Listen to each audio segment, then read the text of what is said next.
Good evening to all of you. हम start करने जा रहे हैं क्लास 9th की वर्कशीट 74। हम स्टार्ट करने जा रहे हैं क्लास 9th की वर्कशीट 74।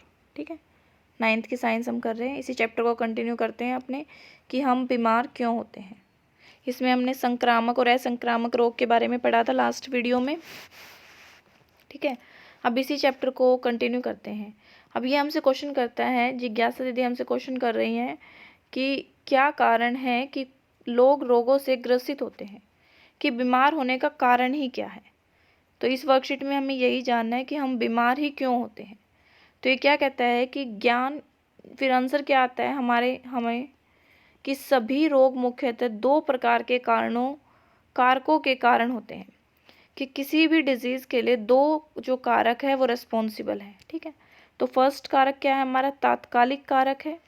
सेकंड है सहायक कारक। ठीक है, तो अब तात्कालिक कारक के बारे में पढ़ लेते हैं कि ये क्या कहता है। तात्कालिक कारक क्या है कि यह शरीर में रोग होने का प्रमुख कारण होता है। जैसे रोग कारक सूक्ष्म जीव, जैसे जीव शरीर में घुस जाता है ना, सूक्ष्म जीव से होने वाले भी पढ़े थे हमने। जीवाणु से होने वाले अलग, विषाणु से अलग, प्रोटोजोआ से अलग, कवक से अलग। ठीक है, तो ये क्या करते हैं, हमारे रोग का कारण बनते हैं। जैसे कि विषाणु शरीर में घुसने पर जवर कर देता है, बुखार होता है, या कुछ और सिम्टम्स आपके बॉडी में दिखाई देने लग जाते हैं, हेडेक, ठीक है, फीवर, या इम्प्रॉपर डाइजेशन हो रहा है, खाया हुआ बिल्कुल भी नहीं पच रहा है। तो ठीक है, क्या है, एकदम से मतलब इंस्टेंट सिम्टम्स आपको देखने को मिलते हैं। सहायक कारक में क्या होता है, ये अन्य कारक होते हैं। ये क्या करते हैं, हमारी जो बॉडी में रोग प्रतिरोधक क्षमता होती है ना, उसी को कम कर देते हैं। अब जैसे कोविड-19 का वायरस भी क्या कर रहा है, हमारी बॉडी में जाता है। हमें ये बोला जाता है ना कि कोविड-19 जिसको भी है, कोरोना है, तो उसे इम्यून सिस्टम स्ट्रॉन्ग करने के लिए बोला जाता है कि ऐसी चीज़ें खाओ जिससे आपका इम्यून सिस्टम स्ट्रॉन्ग हो। विटामिन सी वाली चीज़ें खाने को बोला जाता है, और रोग के होने की संभावना को बढ़ा देते हैं। जब इम्यून सिस्टम अंदर से वीक होगा तो हमारे डिजीज़ से लड़ने की पावर हमारी बॉडी में कम होगी, तो हम क्या जाएंगे, ज़्यादा बीमार रहेंगे। उदाहरण के लिए जैसे कि कुपोषण से एक छोटे बच्चे में डायरिया का एक सहायक कारक हो सकता है। ठीक है, साथ ही बच्चे के परिवार की तंग आर्थिक स्थिति भी कुपोषण का कारण बन सकती है, कि उसको अच्छी डाइट नहीं दे पा रहे हैं उसके पेरेंट्स। ये भी तो रीज़न हो सकता है ना कि उसके पेरेंट्स उसको अच्छी डाइट नहीं दे पा रहे हैं।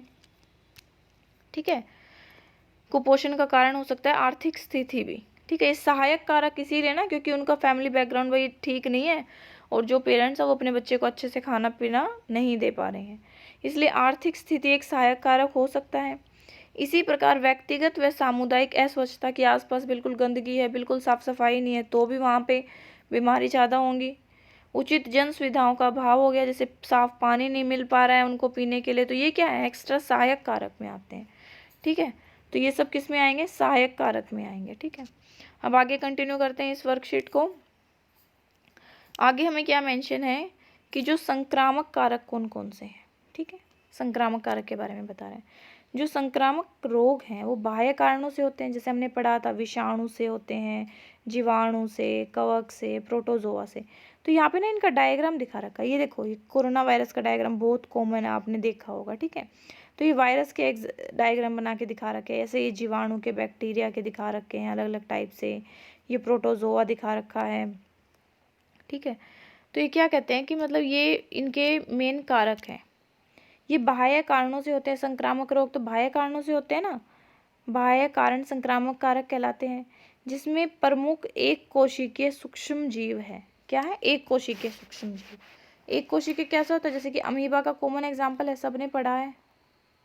अमीबा में क्या पाई जाती है, सिंगल सेल पाई जाती है ना, एक कोशिकीय जीव होता है।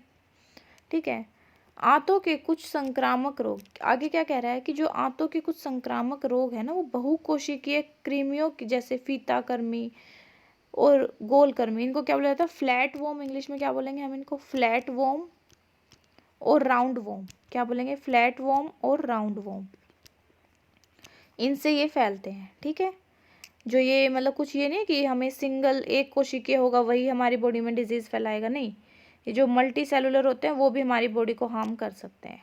ठीक है,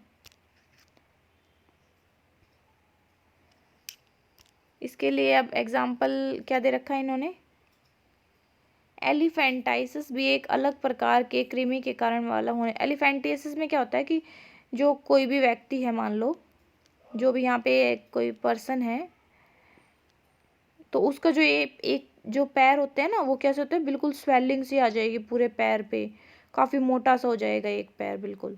ठीक है, तो ये एलिफेंटियासिस डिजीज़ होती है, ये इन्हीं की वजह से होती है, फ्लैट वोम और राउंड वोम की वजह से। ठीक है, तो इस टाइप से हमें इसमें देखने को मिलता है। अब आगे पढ़ लेते हैं। इसमें असंक्रामक कारक भी बता रखे हैं। उसमें हमने पढ़ा था ना संक्रामक कारक में, जैसे कि प्रदूषित हवा, पानी, ये सब। ऐसे ही असंक्रामक कारक पढ़ लेते हैं। मुख्यतः आंतरिक कारणों से। अब उसमें हमने ये पढ़ा था कि ये एक दूसरे को फैलते नहीं हैं।